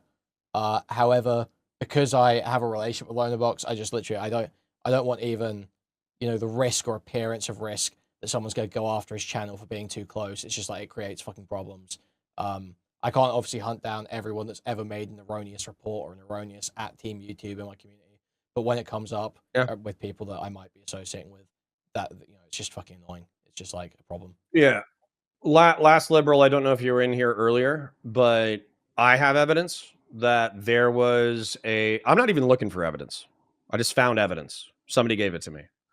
That there was a Telegram group chat of Groypers who wanted to kill Destiny and were trying to hype up one of their members in order to finally doing it. And so my question is, logically, if this group of Groypers were ready, willing, and able to try to hype each other up for somebody to go kill Destiny in Miami, then why wouldn't they do swatting and doxing? And I have evidence of this. I have screenshots of this. So I have at this point, at this juncture, once again, I am praying to be totally wrong. I am praying that we have a four-way conversation between Chud Logic, fucking Kuihman, J-Stock, and Doobie. And they're like, Conor's such a fucking idiot. I can't believe he's falling for this. We are currently mass raping Destiny online, and he's such an idiot. I can't believe that he's buying our bullshit. Maybe we'll find that. But if we don't find that, then what? Because I have more evidence of those people that are likely to swat Destiny than Destiny, Dan, Lonerbox, Hutch, or Wick have presented. So I have evidence. You show me yours. All right, sorry. So yeah, we were saying what would you need to be conclusive in the we're innocent direction, or at least I'm innocent. I won't speak for anyone else. So I don't want to stick my neck out. But I think it's like it's a time thing. Two, I think Destiny would basically have to gay op infiltrate the Snarker Discord. So he would have to hire some Indians, part-time, full-time, give them $10,000 a year to infiltrate your guys' fucking Snarker servers, and then, be active participants who are beloved in the community, and then see if you guys offer them any OSINT tools or doxing tools or whatever. It would basically be like a long-term undercover mission. Sure. And if the undercover mission didn't yield any fruit after like a year, then I'd be like, okay, they're clean. So there's nothing really reasonable that can be done to show, at least that this is highly improbable. Well, and see that this is part of the reason why I was beefing with Destiny on Friday, was because the assertion is your absolute guilt. J-Stock's guilty. Kuihman's guilty. Doobie's guilty. They deserve to be digitally ostracized and ignored. That's what they deserve. And they deserve to be doxxed. And yet, when I say, okay, well, what have they done? The answer is they cumulatively contributed to a permission structure in which people could dox and swat Destiny by talking shit about him on the internet. And by that virtue, I am guilty of the same thing for Hassan Piker. So Hassan Piker, like, based off of that rationale, Hassan Piker should be able to dox me. Which he did, by the way. But like that, but then based off of that, I should be trying to dox Hassan. But I'm not going to, because he can dox me, but I think the internet should be the internet. So my job is to talk shit about him on the internet. That's where I'm at right now. Maybe that's naive. I basically that's what I agree with. That's what I'm pushing hard right now. That's what I feel like. Why I feel like it's worth attacking Ethan Klein and Destiny separately. I feel like that they are probably some of the biggest purveyors that I know of the falling standards, of the degradation of the ability for us to do this.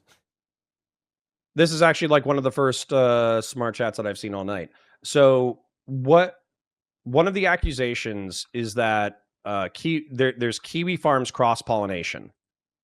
And for me, I kind of sarcastically use your guys' excuses of, oh, well, it's just a drama forum and they prohibit harassment. So realistically, that's the best that it's going to get. Regardless of whether or not kiwi farms should or shouldn't exist, it does feel pretty weak to have the documented sins of an online personality in one convenient place for them to read. And then also to have their name, address, telephone number, current employer, and family members. And then to say, we are not encouraging digital harassment. I don't know that it should be illegal to have the docs information there in the way that Kiwi Farms does. I don't know that I agree that, there are some, I have a lot of sympathy for the idea of anti-doxing laws. I think I agree with making some forms of doxing illegal, especially when coupled with otherwise criminal harassment, like California does.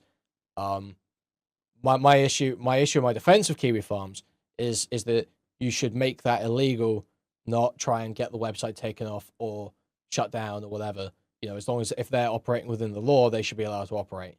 That you shouldn't go and fuck with them. Then follow-up question. This might put you in a bind. So if no comment is the answer, that's fine. But in the past or going forward, if there was, as a matter of fact, this might actually just be a good testing of principle. So to your knowledge, if somebody was found to have not done it in the server, but posted personal identifying information to Kiwi Farms, and we knew who that person was, they used like similar handles or some shit like that, would that person have been doxxed or not doxxed, excuse me, would that person have been doxxed from JSTOC server, or would it have been viewed as like off-platform behavior and therefore not your concern? Well, if there's someone, so you're saying if there's someone within these communities that has a Kiwi Farms or post doxing on Kiwi Farms, would they be allowed to stay? Yeah, wasn't there who, I don't know if you'd be able to remember this just off of this description. Wasn't there a pretty famous Kiwi farmer that Destiny's mentioned by name that was in JSTOC's old server, not this one? Or he was in Spicy Chat.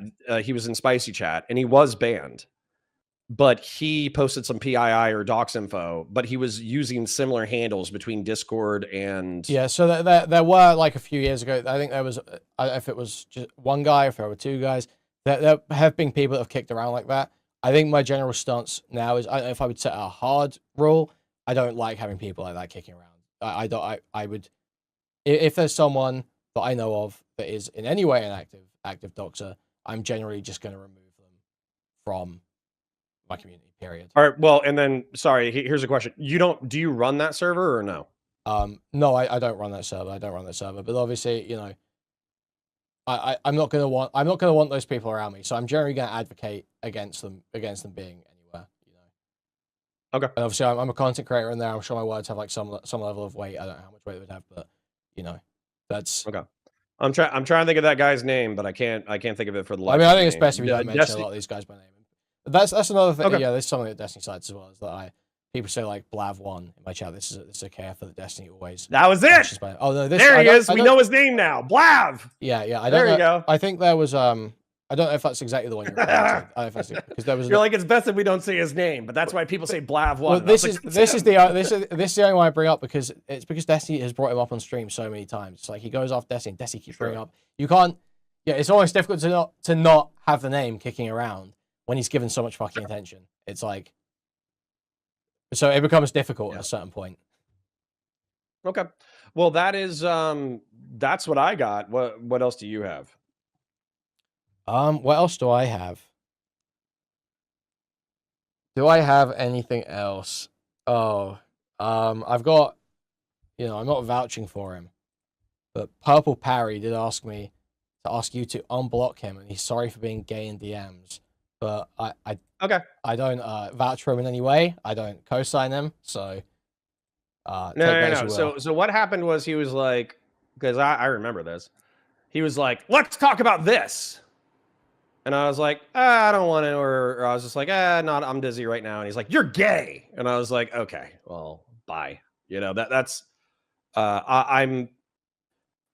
It's not that I'm unwilling to talk to schizoids. I'm actually quite willing to talk to schizoids. But if you're trying to get my fucking time, at least be polite about it at first. Holy shit. Yeah, he's not very polite. I'll agree with that for sure. Yeah. So Jim says he gave me a super chat and he really wants me to talk to you about this. Kuihman has stated multiple times that Godzilla -1 is better than any Clint Eastwood movie. Knowing this, do you still believe Kuihman shouldn't be doxxed? So is Godzilla -1 better than any Clint Eastwood movie? Yeah, I don't know. I've seen all Clint Eastwood movies. It is a little bit of a rage bait comment, but I've spoken a few times about how conservatives don't even appreciate movies that do actually have conservative values when they come out. They just totally ignore them. We talk about and so I rate Godzilla -1 as one of those. A like secretly conservative movie that conservatives don't even appreciate. A conservative message and tone to it that I don't think gets appreciated by them. Yeah. Yes. So somebody says this, and this is actually something I wanted to ask, and I'm happy they reminded me. What is your, because it felt like during your Israel speech, what you were trying to, at least what I felt like you were trying to convey, was a sense of shared danger over the threat to free speech. Because if you criticize Destiny too harshly, if you're too hyperbolic or if you're too vociferous, or if you helped people that were too hyperbolic or too vociferous, you would get doxxed. That's obviously going to chill some speech.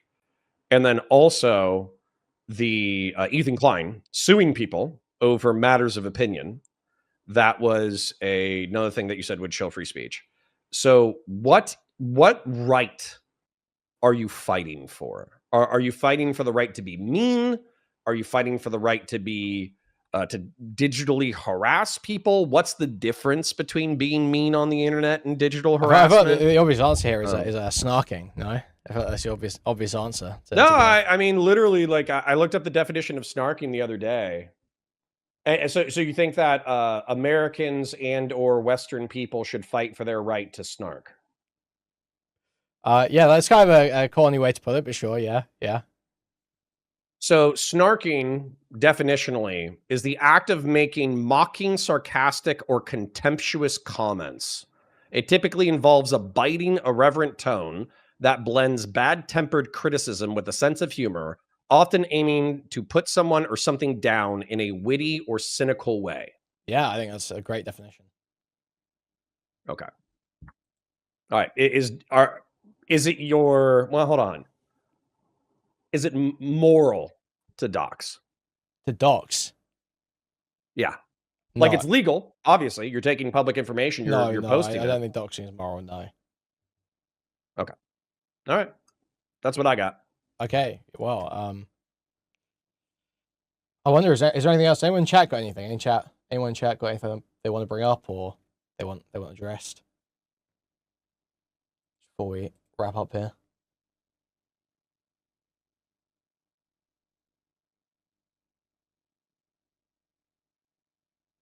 Someone says Mr. Girl apology form. Listen, I'm not apologizing to Mr. Girl, not because I give the women in Destiny's life more agency than a lot of snarkers do, or at least some responsibility, I suppose. I am a victim blamer. I will victim blame women, but I will also victim blame Destiny. And then, what was the other thing? Mr. Girl, sexual dynamics, clout, money, influence. Oh, talking about permission structures, I feel like he created a very strong permission structure for non-offending pedophiles. And so, I mean, you can see that as a good thing or a bad thing. I don't like that. So I will not be apologizing to Mr. Girl. Okay.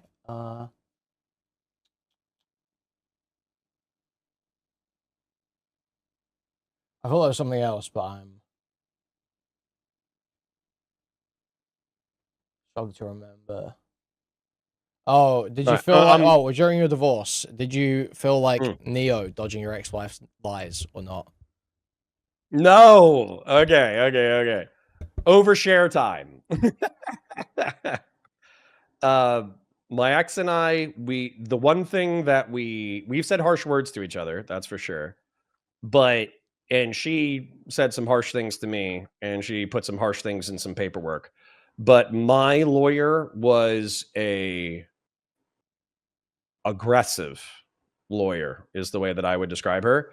And she said, we're not getting down into mudslinging where she's talking shit about you and then we talk shit about her in legal responses. We're not going to acknowledge them. We're going to go to mediation and we're going to negotiate a good deal. And so by ignoring some of the barbs that I could have taken personal offense to if I felt like being sensitive, we were able to get our mediation done in a single day. Wow. So awesome stuff. Yeah. Yeah. So no. She said some mean things, hurt my feelings a little bit, but I think that's divorce. Oh, also, I think you spoke about going out on a date with someone and there being yellow/red flag triggers. Bug wanted to know what those were. If we're, I've only dated 2 people since my divorce. So the person that I dated before my current girlfriend, she was very nice, very, very cool. She actually, she texted me the other day about something non-romantic.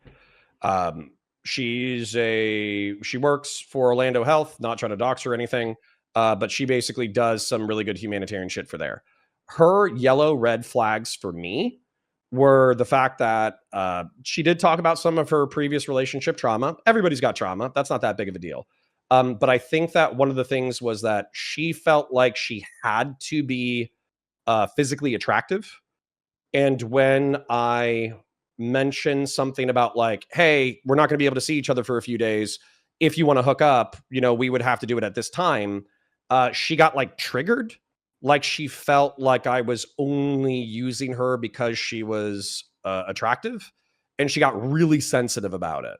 And if you're going to get that sensitive about something that I felt was like pretty routine, like trying to coordinate logistics to see each other before a crazy week, that's a yellow flag or a red flag. Like that relationship, we probably would have tripped other yellow flags or red flags. My current girlfriend is like a straight green flag, but I don't want to sound like I'm coping, so I'll keep the green flags to myself. Okay, got you. Wow, there's the answer then. Yeah. You know what's great about the truth?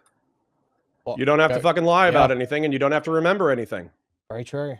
Facts. Straight facts. Literally, you ask me the question, I say what I think to be true. It's that simple. Yep. Well, okay. I mean, I feel like I've got nothing else. We're good here. All right. We don't want to turn this into just like a snark circle jerk. So that's fine. I'm gonna go hang out with my community. I'm actually just gonna go post the Discord. If any snarkers want to come in and talk shit, I might kick you if you're super rude. But yeah, we're gonna do a community night over here. All right. Well, thanks for coming, and I'll catch you later. Bye. See ya. Yep. Wow. What a great chat, guys. What a great chat. So I can't address every tiny implication that you may have dogged someone, bro. I just can't. Come on now. It's not necessary. Totally unneeded.